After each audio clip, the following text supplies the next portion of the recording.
Bom, vamos lá então. Então, hoje nós vamos dar continuidade sobre a nossa aula do SUS, tá bom?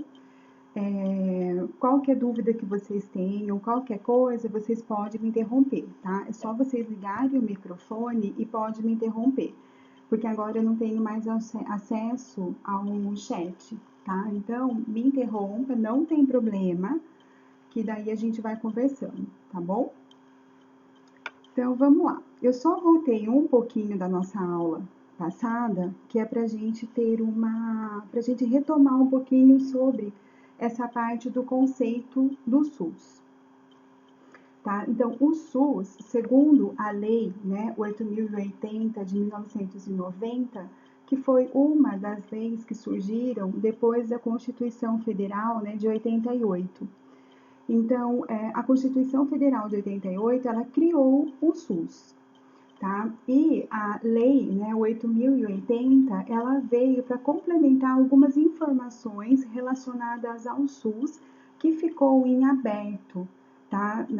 Nessa Constituição de 88. Então, segundo essa lei, o SUS é o conjunto de ações e serviços de saúde prestados por instituições públicas, federais, estaduais e municipais, da administração direta e indireta, e que são mantidas pelo poder público. Então, o SUS, ele pode prestar assistência à saúde através de instituições federais, estaduais e municipais também, tá? Quando a gente fala no regional, que nem o hospital regional, tá? Ela é municipal. Por quê? Porque ela é o conjunto de vários municípios, tá? O hospital regional. Então, quem comanda é o município, né? Foi o município, né? Alguns municípios que se uniram para estar fazendo a implantação desse hospital regional aqui em Piracicaba. E a administração desses serviços públicos, né? Não sei se vocês lembram da nossa aula passada, mas né, nós estávamos conversando que a administração do SUS ela pode ocorrer de duas formas. Ela pode ser através da administração direta e também através da administração indireta, tá? A direta, o que é? A direta é o próprio município que gerencia aquele serviço de saúde. Por exemplo, as unidades de saúde da família, né, daqui de Piracicaba, os postos de saúde. Quem que faz o gerenciamento? Quem toma conta de tudo isso? O município de Piracicaba, tá? A Secretaria da Saúde, né, que determina essas ações, tá? Então, quem toma conta é o município. E toda administração, ela pode ser indireta também. Só um segundinho que eu acho que chegou mais pessoas. Deixa eu voltar lá. Pronto. Boa noite, Rodrigo. Tudo bem? Tudo jóia. Então, vamos lá. Vamos voltar para a nossa apresentação.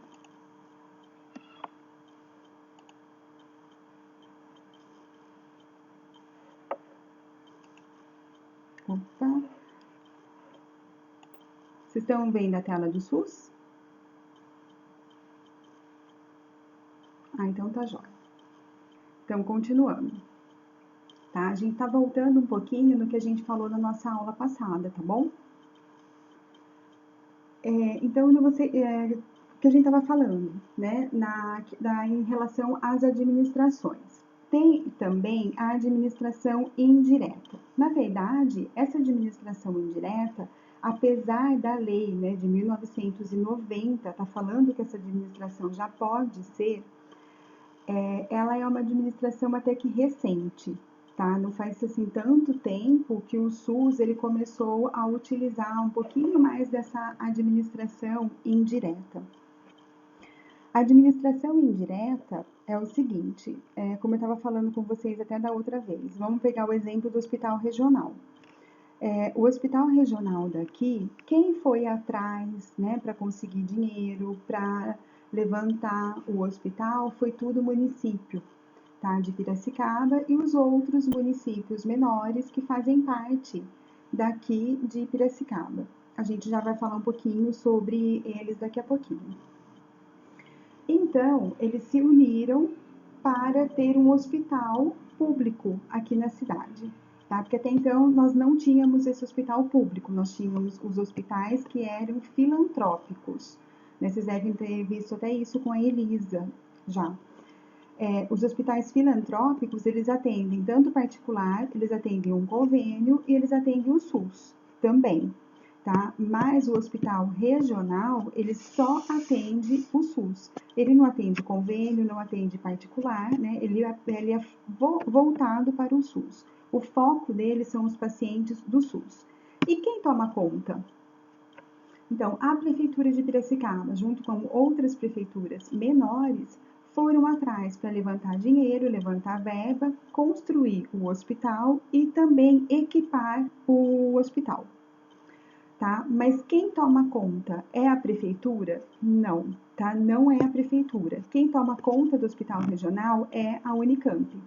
Então, a prefeitura, ela fez um processo, né, de licitação, oferecendo o hospital para que alguma empresa, para que algum grupo que tivesse interesse pudesse participar desse processo de licitação e desse um preço por esse processo, né, por esse processo de administração, né, de gerir o hospital. E quem ganhou esse processo foi a Unicamp. Tá? A Unicamp ganhou esse processo e ela que faz a administração, que faz o gerenciamento do hospital regional. Qual a vantagem disso? Tá?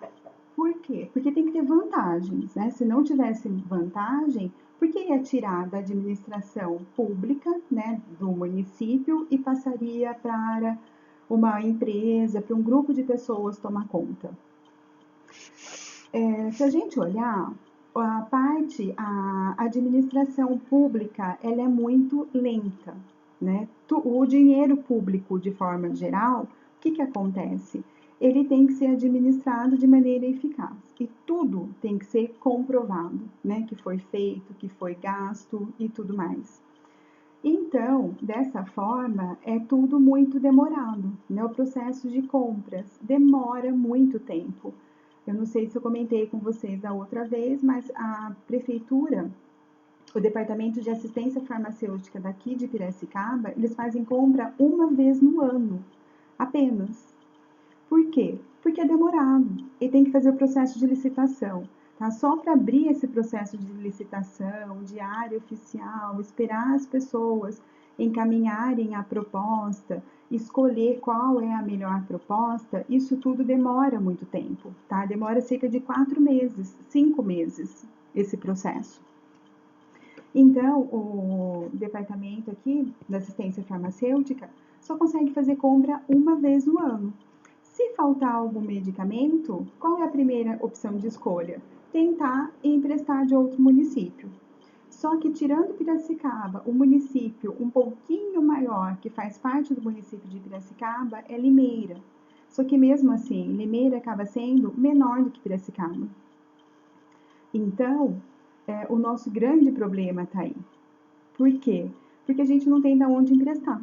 Né? Piracicaba consegue emprestar para as outras cidades, mas a gente não consegue emprestar de outras cidades. Né? Então, daí para você comprar, vem o quê? Aquelas compras emergenciais, é mais complicado todo esse processo. Então, a administração indireta acabou sendo uma solução, porque ela não precisa da licitação. Ela pode escolher, vai fazer compra quando? Semanal? Vai fazer compra quinzenal? Vai fazer uma compra mensal? Tá? Normalmente as compras elas são feitas semanal ou quinzenal. Tá? Por quê? Porque está dividindo os custos dessa compra. Se você faz uma compra mensal, fica caro, né? Para você pagar, né? Para o hospital está pagando. Então, por isso é que acaba sendo interessante, né, esse processo da administração indireta, porque faz a compra quando for necessário. Se faltar um medicamento, eu posso comprar a qualquer momento, eu não preciso fazer todo esse processo, né, de licitação. Tá? Eu não preciso ficar fazendo, né, muita cotação desses produtos. E uma outra coisa que é interessante também é em relação aos recursos humanos, né? Por quê? Se o município vai fazer uma contratação, seja de um técnico em farmácia, seja de alguém da enfermagem, seja de um médico, seja quem for, ele é obrigado a fazer um concurso público.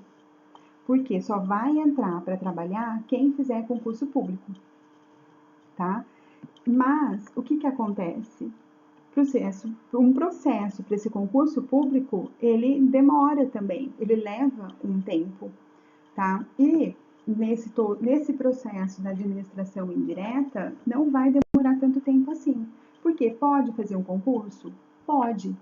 Só que se eles quiserem contratar, que nem a semana passada, semana retrasada, eles estavam contratando, né? Só enviar, né, o currículo para eles, né, por e-mail, eles iam selecionar o currículo e chamaria para entrevista e já faria a contratação dessa pessoa. Então acaba sendo tudo muito mais rápido.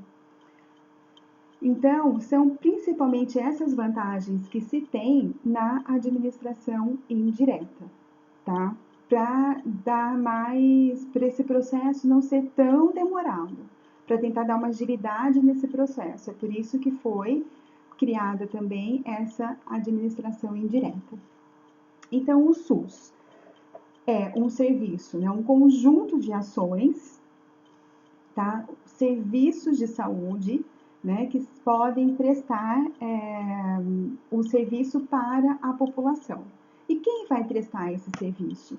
Pode ser instituição pública, federal, estadual ou municipal, que é administrado tanto pela prefeitura ou por um outro grupo de pessoas, tá? Que a gente chama como organização social. Mas tudo isso vai ser mantido pelo poder público, tá? Vai ser mantido com o dinheiro do governo. Então, quais são os objetivos do SUS? Por que o SUS foi criado? Né? Qual foi a principal razão do SUS ser criado?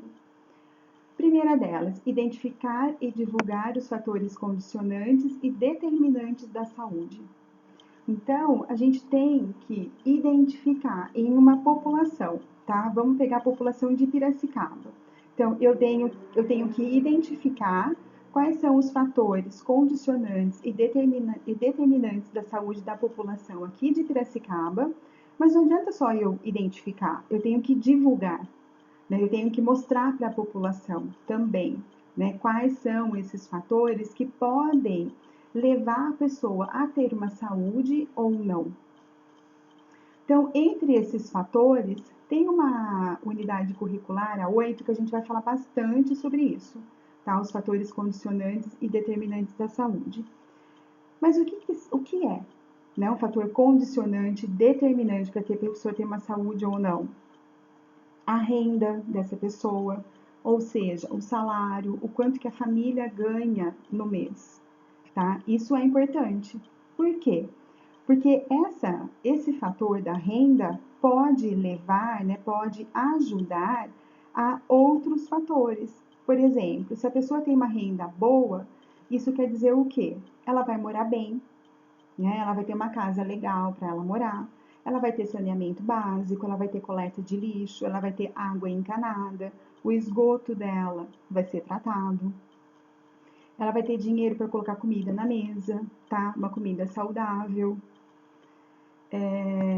Ela vai ter dinheiro, né? Ela vai ter condições de colocar os filhos para estudar, né? Os filhos não vão trabalhar, eles vão estudar, tá? Então, outro fator que é um condicionante determinante é a educação, tá?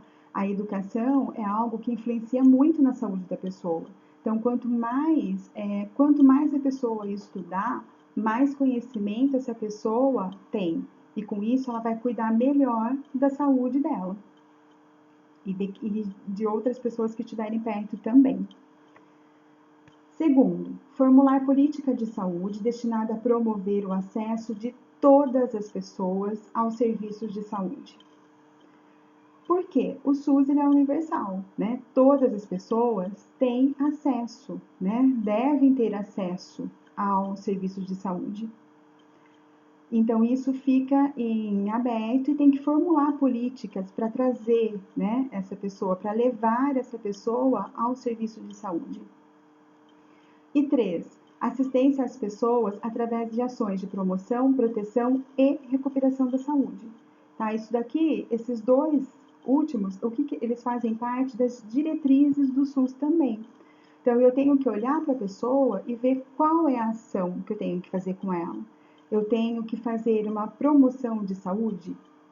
Eu tenho que fazer a proteção da saúde para ela? Não, ela já está doente, então eu tenho que fazer uma recuperação da saúde.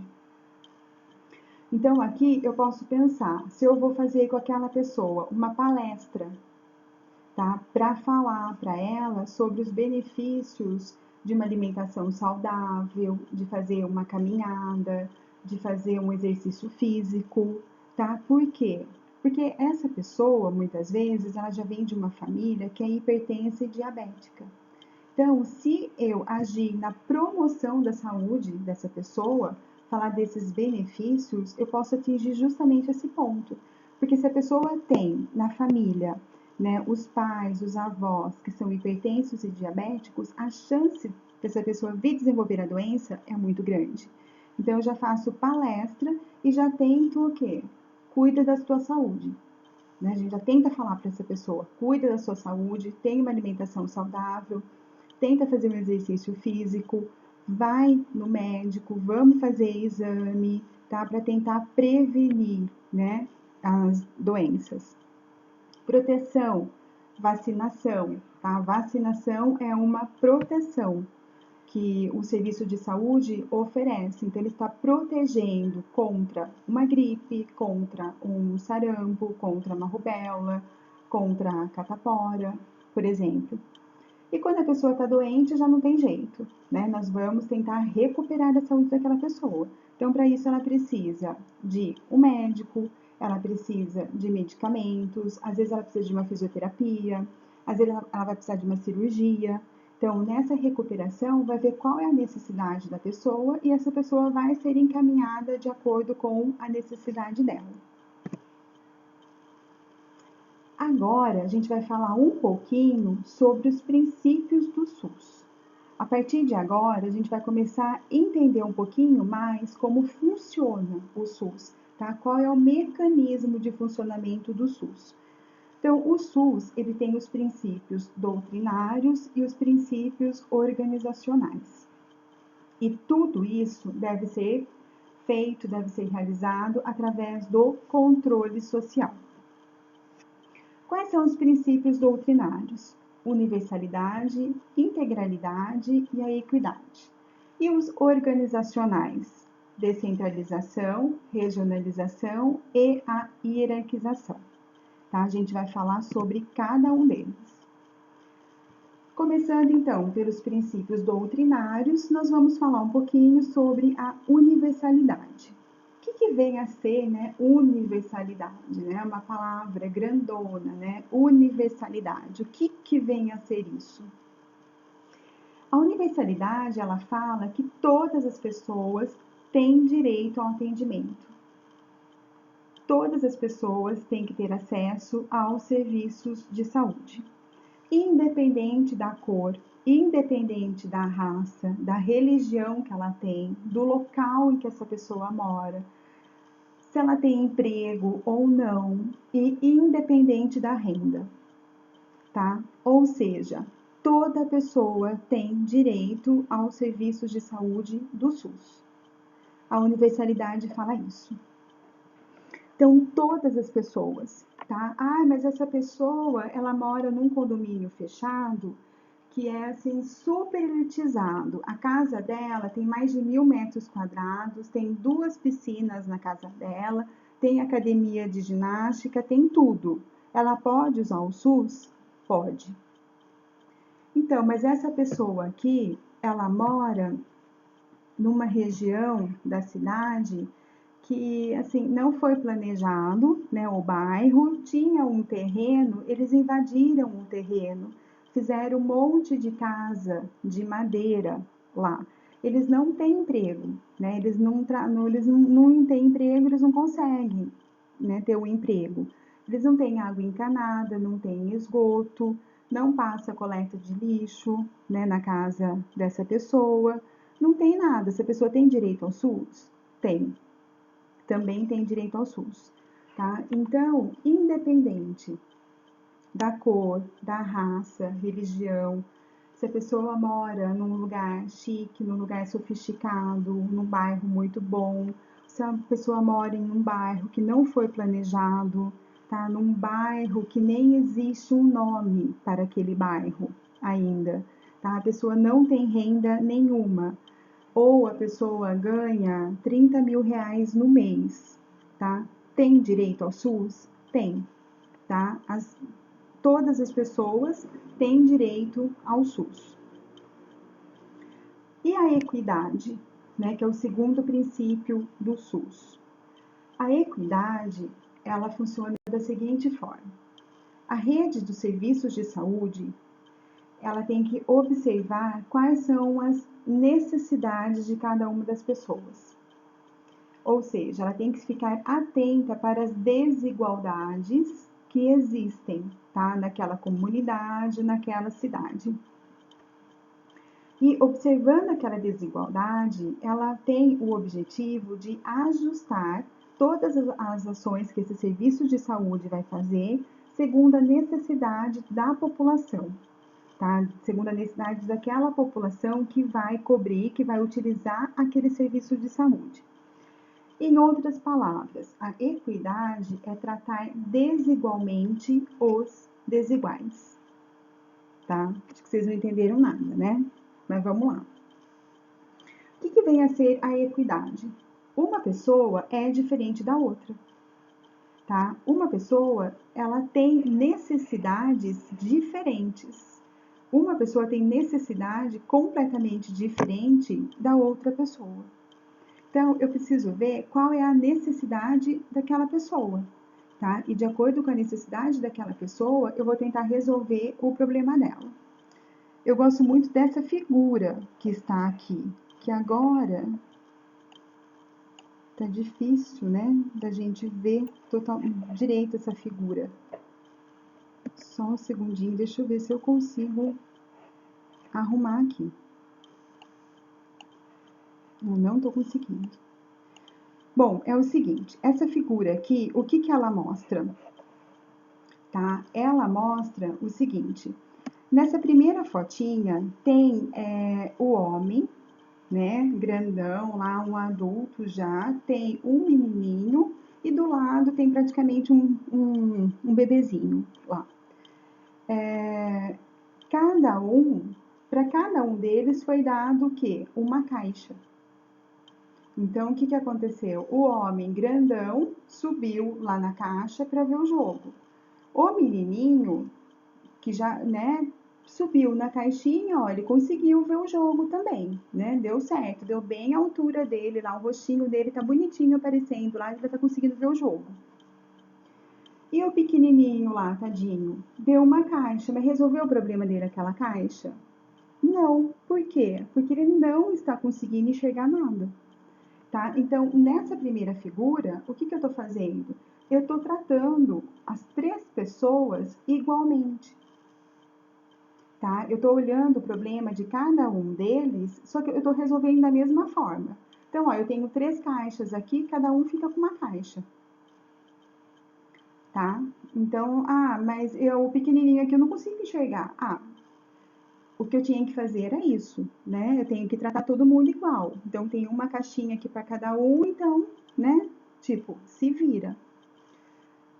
Só que a equidade não é desse jeito, tá? A equidade é tratar desigualmente os desiguais. Então, o que eu vou fazer? Eu vou olhar a necessidade de cada um deles. Então, eu tenho 3 pessoas aqui que querem assistir o jogo. E eu tenho 3 caixas. O que eu posso fazer? Bom, o homem aqui, o adulto, ele não precisa de caixa, tá? Por quê? Porque ele é grande, né? Ele consegue visualizar. De pé, ele já está conseguindo visualizar o jogo. Então, ele não precisa de caixa. O menininho, se eu der uma caixa para ele, já vai dar uma altura que ele vai conseguir enxergar as coisas. Então, eu consegui resolver o problema dele com uma caixa. E o pequenininho aqui, né? O bebezinho aqui. O que eu faço? O que ele precisa? Uma caixa para ele não foi suficiente. Então, para ele, eu vou dar duas caixas. Porque se eu der duas caixas para ele, ele vai conseguir visualizar o jogo. Então, dessa forma, nessa segunda figura, está vendo, né, aqui a equidade. Eu estou tratando desigualmente os desiguais. Eu estou olhando as necessidades de cada uma das pessoas e eu vou cuidar dessas necessidades individualmente. Por quê? Agora apareceu. Tá? Por quê? Porque as necessidades das pessoas são diferentes, né? Eu tô morrendo de dor de cabeça, eu tô ruim, eu tô mal. Então, o que eu preciso? Eu preciso de um medicamento. Então, eu vou no médico, ele me dá um medicamento, eu tomo o medicamento, pronto, eu tô boa. Chega uma pessoa que tá com a perna quebrada. Vai dar o medicamento para essa pessoa, vai resolver? Não, não vai resolver. Né? Então, eu preciso ver a necessidade. Qual que é a necessidade? Fraturou a perna? Luxou. Quer dizer, o que ela precisa? Lógico, ela precisa de um medicamento para tirar a dor. Mas ela tem que ir para uma cirurgia? Não, não precisa ir para cirurgia. Tem que mobilizar? Tem que mobilizar. Então, vamos colocar um gesso na perna dessa pessoa. Tá? Então, é tratar desigualmente os desiguais, né? Isso que vem a ser a equidade. E a integralidade. A integralidade é você olhar para a pessoa como um todo. Tá? Eu não posso olhar para a pessoa e só ver o quê? Uma doença. Tá? Eu não posso, essa pessoa tem hipertensão, então eu olho para essa pessoa, eu vejo só a hipertensão que ela tem. Tá? A integralidade, ela não é isso. A integralidade é você olhar para a pessoa como um todo, observar todas as necessidades dela, porque ela pode ter um problema de saúde, tá? Ela pode ter uma hipertensão, ela pode ter, sei lá, um colesterol, uma diabetes, mas ela não tem só aquele problema. Pode ser que apareça alguma outra coisa, pode ser que eu possa prevenir alguma coisa nessa pessoa.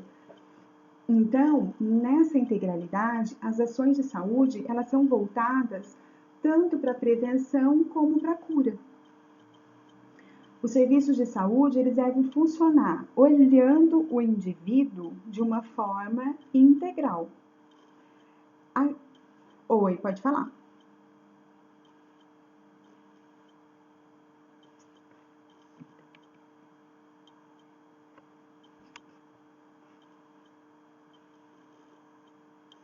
Infelizmente, né?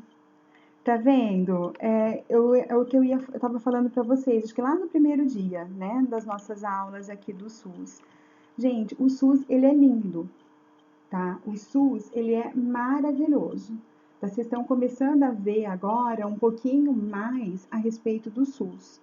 Então, vocês vão ver, ele é lindo, tá? Na teoria, né? Na teoria, tá? Ele é lindo. Se ele funcionasse lá fora, do jeito que ele é na teoria, né? Se saísse tudo do papel e fosse para nossa realidade, gente, nós teríamos um serviço de saúde maravilhoso, tá? A maior parte dos problemas de saúde seriam resolvidos, né? Não teria tanta gente com tantos problemas de saúde desse jeito. Mas o grande problema, o que é? Tem vários, tá? A gente vai ver também quando a gente estiver falando sobre a parte organizacional, a gente vai começar a falar um pouquinho sobre dinheiro também, tá? Então, assim, são várias coisas que levam o SUS a ter muitos problemas, né? Infelizmente, tá? Mas, muitas vezes os profissionais que trabalham lá, né, são profissionais que passaram num concurso público, tá? São funcionários da prefeitura, municipais, funcionários estaduais ou federais, que eles sabem, tipo, eu posso fazer o que eu quiser que eu não vou ser mandado embora, né? Para ser mandado embora tem que ser alguma coisa muito séria, né? Muito grave. Tanto é que eles estavam querendo até um tempo atrás aí derrubar isso, né? Para não ter mais essa estabilidade.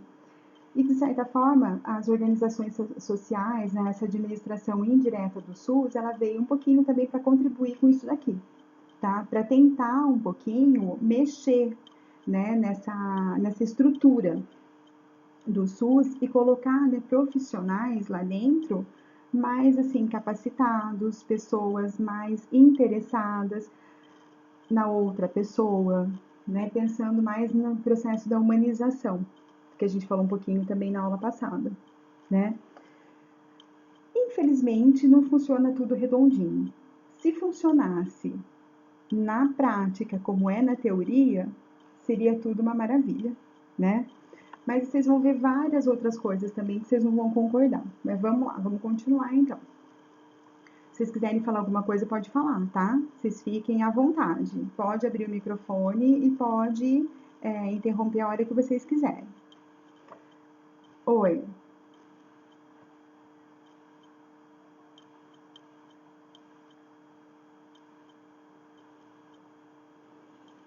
Então, ah,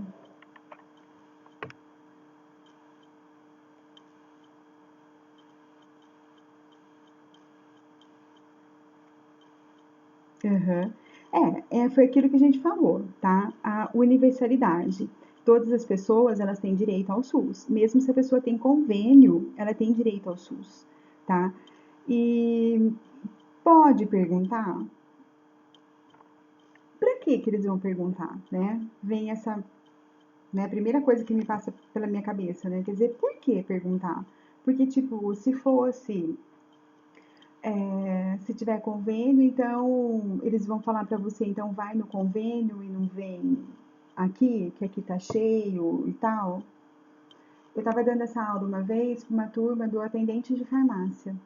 Aí uma das meninas, o filho dela tem asma. E ela falou que é uma asma assim que é terrível, que quando vem, ela falou que ela não tem o que fazer, tem que sair correndo e levar para o hospital. Aí ela estava comentando, né, que ela tem o convênio, que ainda ela comentou, né, olha, com muito sacrifício a gente paga o convênio para as duas crianças. Ela tem 3 filhos, só que 2 têm asma.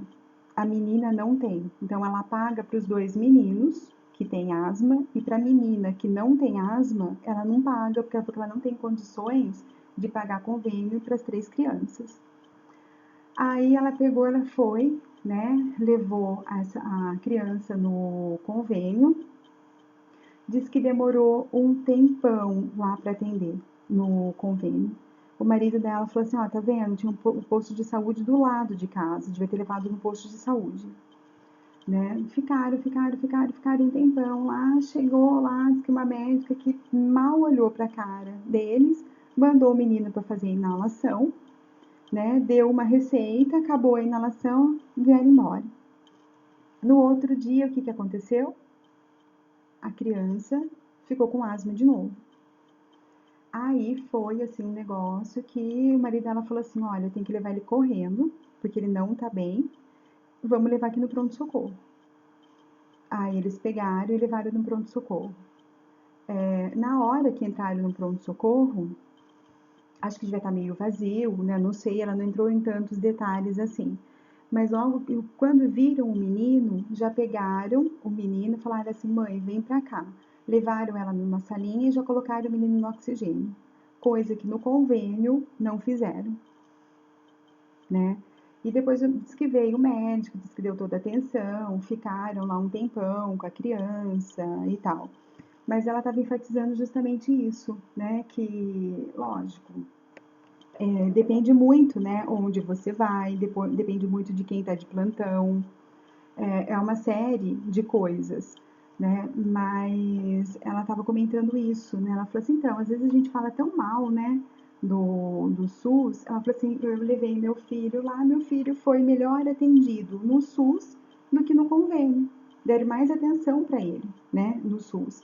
Aí as meninas, né, que estavam lá na sala, até comentaram, né? Ai, mas você pegou um médico muito bom, você pegou uma enfermeira muito boa, porque senão não tinha acontecido isso, enfim, sabe? Uma série de coisas lá. Elas falaram.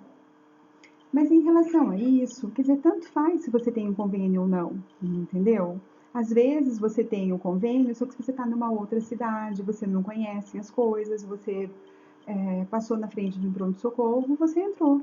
Né? Independente se você tem convênio ou não, eles têm que atender. Né? Então, não tem o porquê perguntar, né, se tem convênio ou não. Às vezes, quando você vai fazer a ficha do SUS, eles perguntam se tem convênio ou não, mas isso daí já é até um próprio dado para o próprio serviço do SUS, tá? Que se você fizer uma pesquisa até na internet e tudo, você acha, né, que quantas pessoas que utilizam o SUS que tem o convênio, tá? Que tem um plano de saúde. Né? Mas isso é pesquisa, né, para auxiliar o próprio SUS, tá? Mas para a pessoa chegar e, né, perguntar, querer questionar alguma coisa, isso daí não tem sentido não, tá? Porque tá, o SUS, como a gente já falou, né, é universal, tá? Todas as pessoas têm acesso. Né? Então é um absurdo, né? Se a pessoa falar assim, ah, então tá, você tem plano, então, né, por que você não vai no hospital que o teu plano paga? Isso eles não podem falar, tá? Eles não podem se recusar. Do mesmo jeito que eles não podem cobrar. E a gente sabe, né, principalmente há um tempo atrás aí, tinha muitos médicos, ginecologistas principalmente, que iam fazer cesárea e eles queriam cobrar, né, para fazer a cesárea da mulher. Tá? Isso é errado, tá? Isso não pode. Isso, se você denunciar para o SUS, esse médico ele vai ser desvinculado do SUS, tá? Não pode. O SUS tem que atender todas as pessoas e é uma forma gratuita de atendimento. Gratuita entre aspas, né? Porque a gente acaba pagando através dos nossos impostos, a gente paga o SUS, tá? Mas a gente fala que é gratuito porque você não paga, né? Você passou pelo médico, você vai pagar. Você não paga, tá? Por isso que a gente fala que é gratuito, tá bom?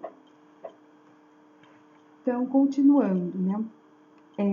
Então, os serviços de saúde, eles devem funcionar atendendo sempre o indivíduo e olhando para esse indivíduo de forma integral. Por quê? Porque cada pessoa tem uma situação de vida diferente. Cada pessoa tem uma situação de trabalho diferente. E muitas vezes essa situação de vida e esse trabalho, né, que nós temos é que vai determinar, tá? Se a pessoa vai adoecer mais rápido ou não, se essa pessoa vai acabar falecendo mais rápido ou não. De qualquer forma, todo serviço de saúde, ele tem que cuidar da pessoa de forma integral, ou seja, ele tem que desenvolver ações de promoção da saúde, prevenção da saúde, tem que fazer o diagnóstico, tem que fazer o tratamento da pessoa e tem que reabilitar essa pessoa, tá? Então, a pessoa entrou com algum tipo de problema, independente do problema que a pessoa tenha, você tem que olhar de forma integral para essa pessoa e oferecer para ela aquilo que ela está precisando, tá? É bebezinho? Então, para o bebezinho vai ser só a parte de prevenção, tá? Vai ser só vacina. Olha, aquela pessoa lá tá mais idosa, então nós vamos cuidar do tratamento dela e da reabilitação dela, tá certo? Não. Por quê? Porque aquele bebezinho pode ser que ele venha a ter uma pneumonia e ele precise de um diagnóstico, de um tratamento. Ele vai precisar ser reabilitado. Aquele idoso, quer dizer, ele sempre teve uma vida super saudável. Ele não precisa, né, de tratamento, de reabilitação, ele não precisa de nada, porque a saúde dele é perfeita. Ele não tem diabetes, ele não tem pressão alta, ele não tem colesterol, ele não tem nada. Então você vai ter que cuidar do quê? Fazer uma promoção de saúde com aquela pessoa, prevenção, tá? Dar uma vacina da gripe, alguma coisa. Então você tem que olhar para a pessoa, né? Não pela idade que ela tem, mas o histórico da pessoa, né? Observar o que a pessoa precisa. Vocês conseguiram entender um pouquinho essa primeira parte aqui dos princípios doutrinários, da universalidade, da equidade e da integralidade? Tudo bem? Então tá, eu vou seguir, tá? Qualquer coisa vocês me interrompem.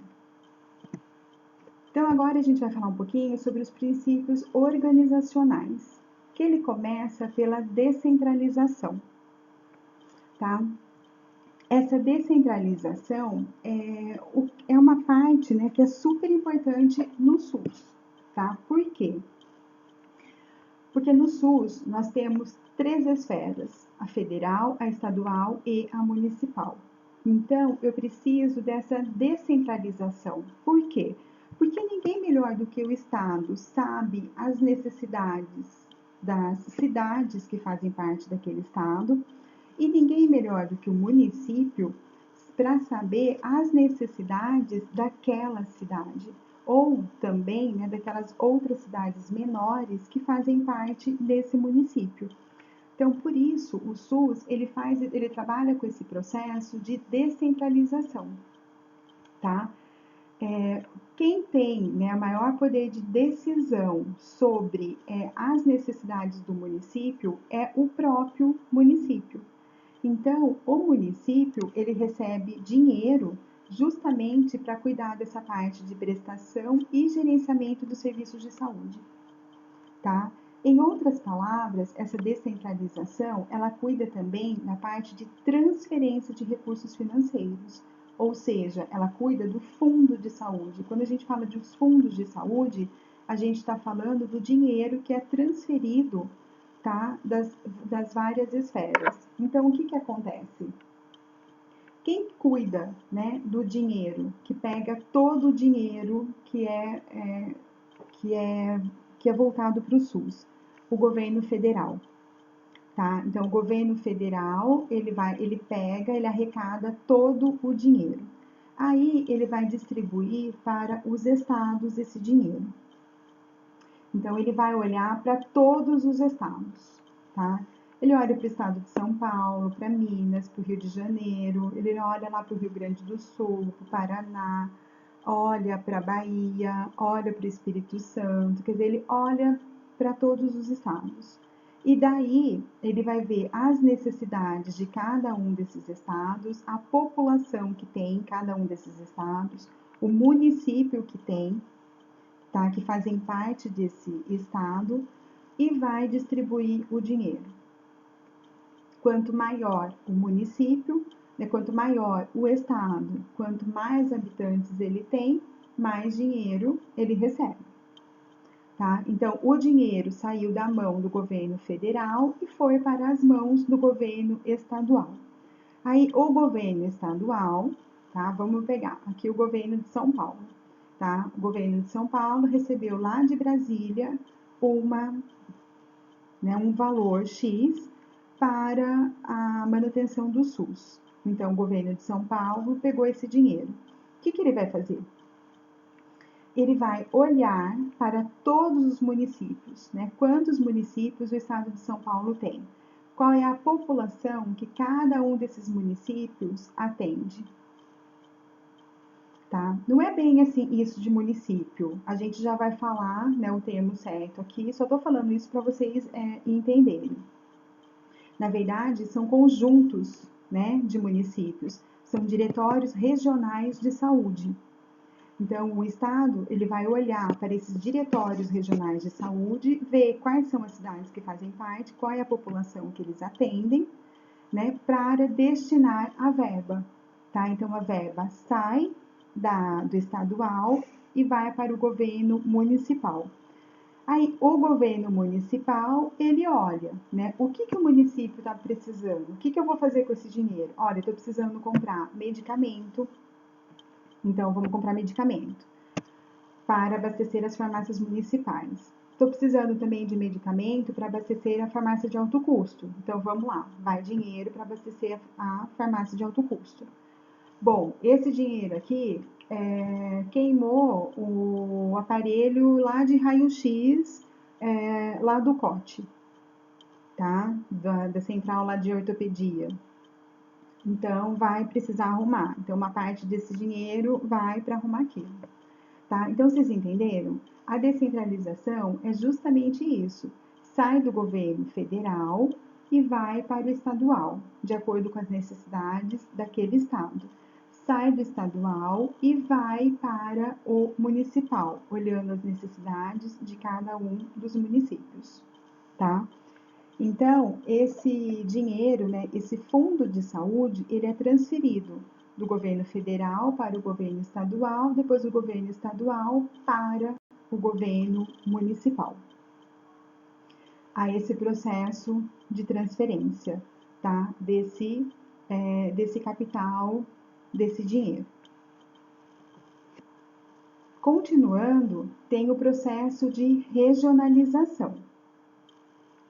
O que fala do processo de regionalização?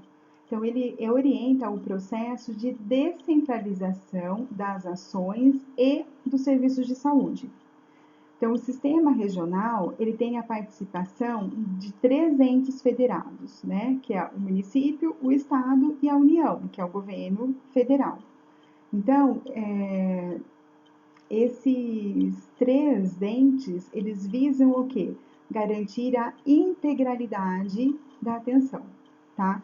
Então, esse processo, né, da regionalização, como que funcionava antes isso daí? Tá? Então, vamos só voltar um pouquinho. Descentralização. O dinheiro sai do governo federal, vai para o estadual e depois do estadual vai para o municipal, tá? Antes era assim? Não, não era. O governo federal, ele destinava diretamente para o município uma determinada verba X. Só que cada município tem uma necessidade diferente, tá? Cada município atende número X de pessoas, né? Outro município atende número Y. Então, cada município precisa receber uma quantia diferente de dinheiro. Por isso que daí foi criado justamente esse processo de regionalização, tá? Ou seja, o dinheiro, ele tem que sair do governo federal, tá? Que vai para o estadual. O estadual, ele olha todos os seus municípios e vai distribuir o dinheiro de acordo com as necessidades de cada um daqueles municípios. E quem vai decidir o que fazer com aquele dinheiro? É justamente o município, tá? É aquela região. Por quê? Ele vai olhar as necessidades daquela população e vai usar o dinheiro de acordo com aquilo que ele precisa. Não adianta eu falar, olha, você vai pegar todo esse dinheiro e você vai comprar medicamento lá para a farmácia municipal. Viu, mas a farmácia municipal não está precisando de medicamento. Ela tem medicamento lá. Eu não tenho medicamento na farmácia de alto custo. Então, esse processo de regionalização, ele é importante justamente por causa disso. Porque ninguém melhor do que o município para saber o que ele precisa fazer, né? Quais são as necessidades quais são as necessidades daquele local em que ela está concentrado, tá? Então, isso que é importante, por isso que foi criado justamente esse processo de regionalização, foi pensando nisso daí. Aí, esse processo de regionalização, o que ele fala? Ele é dividido em diretórios, tá? Então, tem os diretórios regionais de saúde, que é o DRS. Piracicaba faz parte do DRS 10. Tá vendo aqui, ó, o 10. Essa região aqui, né, onde tá o 10, é a região de Piracicaba. Se a gente olhar nessa outra figura aqui, tá muito ruim a imagem. Eu tentei ver uma imagem melhor, mas eu não achei.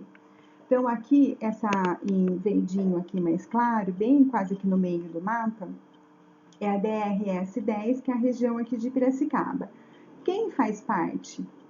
Piracicaba, Limeira, Rio Claro e Araras, tá? Então, quem faz parte dessa DRS 10 são essas cidades aqui.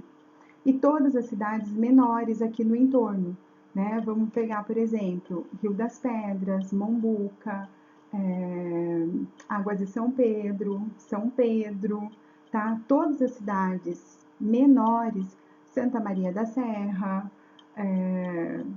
todas as cidades menorzinhas, tá? elas fazem parte desse DRS-10 junto aqui com Piracicaba. Então, esse é o processo de regionalização. Então, eles pegaram uma cidade maior, tá? Que no nosso caso aqui é Piracicaba, eles colocaram outras cidades junto, né? Outras cidades menores. Então, quem vai tomar conta? Tem o do DRS 10, tá? Que vai distribuir esse dinheiro de acordo com as necessidades de cada uma dessas cidades que estão aqui. Tá? Então, o dinheiro não fica concentrado na mão de Piracicaba. O dinheiro, ele sai daqui, né, do município de Piracicaba, que é o município, a DRS 10, né, que recebe, né, o município que recebe daqui de Piracicaba, e ele faz o repasse para as outras cidades. Aí as outras cidades vão pegar aquele dinheiro e vão fazer o gerenciamento da forma que eles quiserem. Não é determinação do governo federal, não é determinação do governo estadual e não é determinação também aqui do município de Piracicaba. Olha, Limeira, você vai pegar esse dinheiro e vai fazer isso. Não. Quem vai escolher o que vai fazer com o dinheiro, onde vai aplicar o dinheiro é Limeira, tá? Piracicaba vai fazer o repasse desse dinheiro. E tem também o processo de hierarquização, tá? Aqui eu vou falar bem rapidinho nesse processo de hierarquização, porque a gente vai falar um pouquinho mais na próxima aula sobre ele. Na verdade, o que nós fazemos aqui? Essa hierarquização, todo o serviço de saúde, ele é dividido, de certa forma, em 3 níveis de complexidade. Tá? A primeira parte, que é a base da pirâmide, que é a atenção básica. Essa atenção básica são os postos de saúde, os programas de saúde da família, tá? É quem tem que resolver a maior parte dos problemas de saúde da população. É essa atenção básica aqui. Ou seja, 80% de todos os problemas de saúde da população tem que ser resolvido nessa parte da atenção básica. Depois nós temos a média complexidade. A média complexidade é para resolver 15% dos problemas de saúde. Por exemplo, na atenção básica, eu tenho um paciente que chegou com uma gripe. Eu dei um medicamento para ele, esse medicamento resolveu o problema dele, ele foi embora. Então, cumpriu a finalidade da atenção básica. Chegou um paciente aqui, na atenção básica, tá? Um paciente já idoso, que já começou assim, a reclamar de falta de ar, com alguns problemas no coração. A atenção básica consegue resolver o problema dessa pessoa? Não, tá? Não consegue. Por quê? Porque na atenção básica eu posso ter até um cardiologista, mas eu não tenho equipamentos suficientes para fazer um diagnóstico mais preciso desse paciente. Então, o que eu tenho que fazer? Encaminhar esse paciente para média complexidade. Então, esse paciente vai sair da atenção básica com um encaminhamento e ele vai para média complexidade. Essa média complexidade são os centros de especialidades. Por exemplo, centro de especialidade cardiológica, centro de especialidade oftalmológica, centro de especialidade gástrico, tá? Então, a pessoa vai ser encaminhada aqui de acordo com o problema de saúde que ela tem.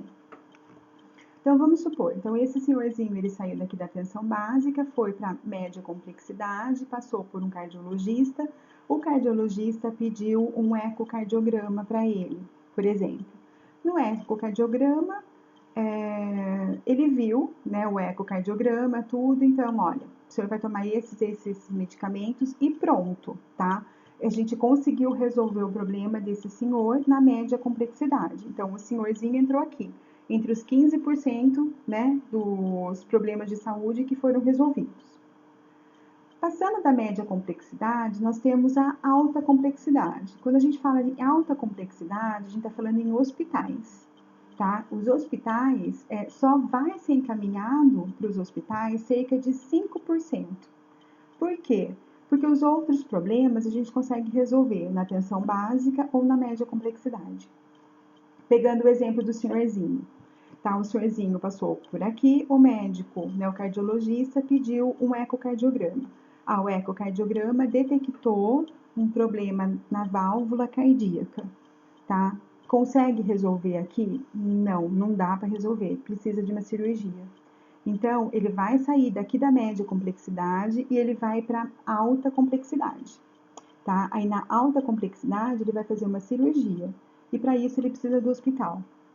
Aí ele teve o seu problema resolvido da cirurgia aqui na alta complexidade. Então, esse processo da hierarquização, a gente fala sempre na atenção 3, né? São 3 níveis de hierarquização que se tem no SUS. A atenção básica, a média complexidade e a alta complexidade.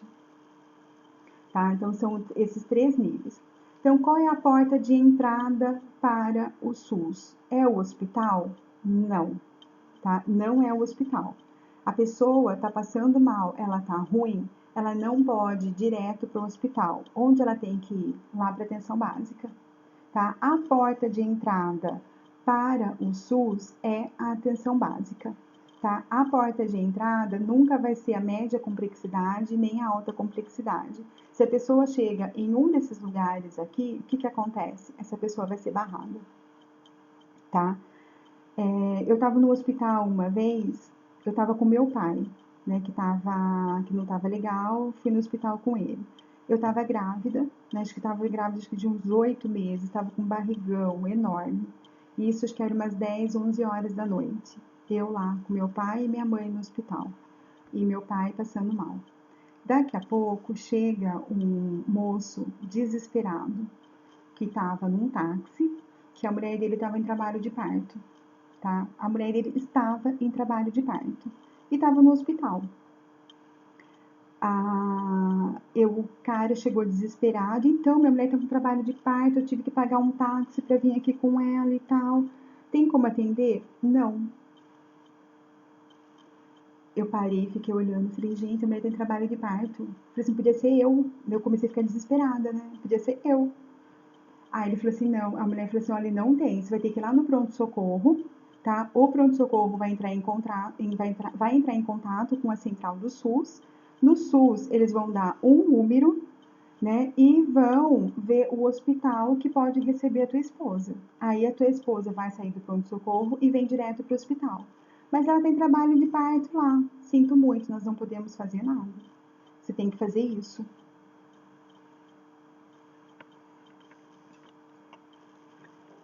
Mesmo assim. Mesmo assim, sério. Agora imagina eu escutando isso, né, com 8 meses, minha barriga estava quase explodindo já, né, meu pé estava super inchado, porque no 8º, 9º mês, então, meu pé, o único chinelo o único sapato, o único calçado que eu podia pôr era chinelo havaiana, porque de tão inchado que meu pé ficou, né, eu ia para todos os lugares com o quê? Chinelo havaiana. Por quê? Não dava, não cabia outro calçado no meu pé. Agora imagina, né? Eu fiquei imaginando essa moça, né? Tanto é que minha filha tá com 7 anos. Oi? Sério. Eu fiquei morrendo de dó. Eu falei assim, gente, mas tá em trabalho de parto. Quer dizer, o cara tava desesperado, pagou um táxi, quer dizer, vamos pro hospital, né? Lá no hospital, não pode. Ainda a moça, acho que ficou com dó dele da recepção, ligou na maternidade, né? Pra ver se, né, dava pra fazer alguma coisa. A médica da maternidade falou que não, que tinha que ir pro pronto-socorro. No pronto-socorro, eles iam falar qual hospital que ela podia ir. E tinha que ter um número do SUS, porque se não tivesse esse número do SUS, o hospital não receberia o procedimento. Então, são as normas, né? São as regras do SUS. O pior é que não é encarado como negligência, tá? Fique pasma, mas não é, tá? Não, pois é. Agora imagina, eu fiz quando eu estava fazendo o meu mestrado, eu fiz mestrado em saúde pública. eu estava fazendo uma pesquisa em São Paulo, né, justamente nessas organizações sociais lá em São Paulo, na administração indireta do SUS.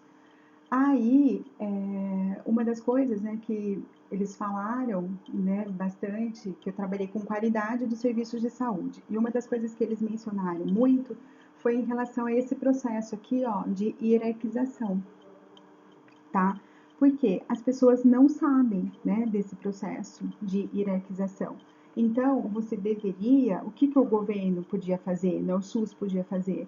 Tipo, fazer uma cartilha mesmo do SUS, explicando para as pessoas isso daí. E o que elas devem procurar. Por quê? Porque muitas vezes chegava lá, era um PSF que eu fui, né, um programa de saúde da família, eles fazem um atendimento, né, de atendimento médico, é um curativo, a enfermeira faz um Papa Nicolau, mas assim, eles não têm mais nenhum recurso. Então, chegava pacientes infartados lá no PSF. Aí você tinha que falar, olha, a gente não atende o paciente infartado, nós não temos como atender o paciente infartado aqui. Você tem que levar o paciente lá no pronto-socorro. Então, nesse meio tempo, você já perdeu muito tempo, tá? Porque se o paciente está infartando, 10 minutos que saiu lá da casa da pessoa, sei lá, da onde a pessoa estiver, até chegar no PSF. Aí o PSF chega e fala assim, a gente não pode atender, tem que sair lá do PSF e tem que ir lá no pronto-socorro, tá? Tem que ir lá pro PS. Quanto tempo que levou?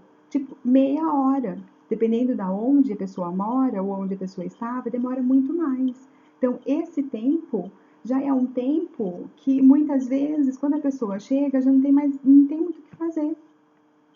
Que dependendo da doença, que se ela chegar com 20 minutos, você tem como socorrer a pessoa, né? O quanto mais rápido a pessoa chegar, né? Você tem como socorrer. Passando daquilo, você não tem mais muito o que fazer, né, com a pessoa. Então, uma das reclamações, né, que eles fizeram muito foi justamente em relação a isso. Tem que explicar para a população isso daí. Tem que deixar claro. Tem esse processo de hierarquização? Então tá, funciona desse jeito? Então tá bom. A porta de entrada não é o hospital, é um pronto-socorro. Então tem que explicar isso para a população ir direto no pronto-socorro. Que nem nesse caso, o cara saiu da casa dele, foi pro hospital, né? Sem falar do tempo que ele já ficou esperando pelo táxi, tá? Sem falar isso, né? Mas assim, pegou o táxi, foi pro hospital. Do hospital teve que sair e foi pro pronto-socorro. Então, pare para pensar. Né? Se ele tivesse ido direto para o pronto-socorro, teria agilizado já todo esse processo. Mas ele sabia? Ele não sabia. Não tem como culpar a pessoa. Né? Tem que explicar, na verdade. O que falta, muitas vezes, são essas explicações. Você tem que conscientizar a população. Olha, nós atendemos assim, assim, assim. Só que quantas pessoas que conhecem esse processo? Vamos pegar vocês, tá? Vocês, antes de começar a fazer esse curso, vocês sabiam que tinha esse processo de hierarquização? Que tinha atenção básica, média e alta complexidade? E que a porta de entrada é apenas a atenção básica? Então, tá vendo? É falta de esclarecer a população, porque se a população ela sabe disso, ela vai direto para o caminho, né, para acelerar esse processo. Né? Mas infelizmente o que falta é isso. A maior parte das pessoas elas não conhecem o SUS, né? Elas não têm conhecimento sobre o SUS, tá? E, né, o SUS ele tem que ter a participação da comunidade. Gente, isso está escrito na Constituição, está escrito na Lei 8.080, né, do SUS, tá? É o controle social. Então, possibilita que a população, através dos representantes, ela defina, ela acompanhe, ela fiscalize a política de saúde. Então, essa participação possibilita a população de interferir na gestão do SUS, né, na gestão da saúde, direcionando as ações de acordo com os interesses que são coletivos. Aqui em Piracicaba também nós temos, né, a participação da comunidade. Em cada um desses serviços de saúde, tipo esses postos de saúde, sabe, que tem no bairro, os programas de saúde da família, todos eles têm o controle social, tá? Tem pessoas da comunidade que fazem parte e que vão decidir o que é melhor fazer. para aquele bairro, tá? Só que isso também é uma coisa que a população não sabe, tá? A maior parte das pessoas desconhecem isso daí. Aí fica a pergunta, né? Quem que participa desse posto de saúde? Tá? Quais são as pessoas que moram no bairro, né? Quais são as pessoas que moram no teu bairro que participam dessa parte de gerenciamento aí no serviço de saúde, que ajuda a cuidar dessa parte de gerenciamento? A gente não sabe. Na verdade, a gente nem sabe que tem essa parte, né, do controle social. A gente não sabe que a gente pode interferir nas decisões, por exemplo, de um posto de saúde, de um programa de saúde da família. O programa de saúde da família que eu frequentava aqui em Piracicaba, quando eu estava fazendo, né, mestrado e o doutorado, eu ia lá no Boa Esperança. E de sexta-feira à tarde, eles sempre tinham reuniões lá, na sexta-feira à tarde. E nessa sexta-feira, sempre que tinha reunião, tinha participação da comunidade. Tinha umas 2, 3 pessoas que eram os líderes, né, dessa parte do controle social. E eles estavam lá, né? E por incrível que pareça, eles participavam. Eles davam as coordenadas, né, para o pessoal. Olha, já que tem o posto de saúde aqui, eu acho que é legal abrir de sábado, vamos fazer um bazar, porque agora vai chegar o frio, tem muita criança que não tem blusa de frio, então vamos tentar arrecadar roupas, né, de frio e vamos fazer um bazar, tá? Quem puder doar. Então, eu ia lá, né, como estudante, tudo, eu levava roupa, eu levava um monte de coisa lá, outras pessoas que também iam fazer serviço lá, as próprias pessoas que trabalhavam, né, outras pessoas da comunidade iam lá e faziam. Tá? Então, eles pensavam o quê? Muito no que ia beneficiar a população. Tá? E lá, por incrível que pareça, essa parte do controle social funcionava, que era uma belezinha. Funcionava super redondo. E eles estavam em todas as reuniões, eles participavam de todas as reuniões e eles falavam. Quando eles não concordavam, eles falavam também. A gente não concorda, a gente não aceita isso daí. Sabe? Então, era muito legal de você ver. Né? Só que, posso falar bem a verdade para vocês? Eu aprendi, eu fiquei sabendo dessa parte da participação da comunidade aqui, tá? Quando eu estava fazendo, né, alguns anos atrás, quando eu estava fazendo o mestrado, que eu fui para lá, que eu vi que tinha essas pessoas que participavam dessas reuniões, porque até então eu também não sabia. Olha que vergonha, né? Mas a gente não sabe. Por quê? Porque não falam essas coisas pra gente, tá? Então, a gente a gente não sabe, né? A gente desconhece, a gente acaba sendo leigo, tá? Em relação a isso, infelizmente. E aqui eu já falei demais, né, gente? Pra variar um pouquinho, né? Eu coloquei uma atividade para vocês, tá? Mas é uma atividade simples para vocês pensarem um pouquinho, né, em relação ao SUS. Na sua opinião, o que poderia ser realizado para o SUS ser o modelo ideal de serviços de saúde? Aí tem uma outra pergunta. Você já utilizou os serviços do SUS? Como você avalia os serviços que você recebeu? Tá bom? Então, essa é a nossa atividade. Deixa eu só parar a gravação.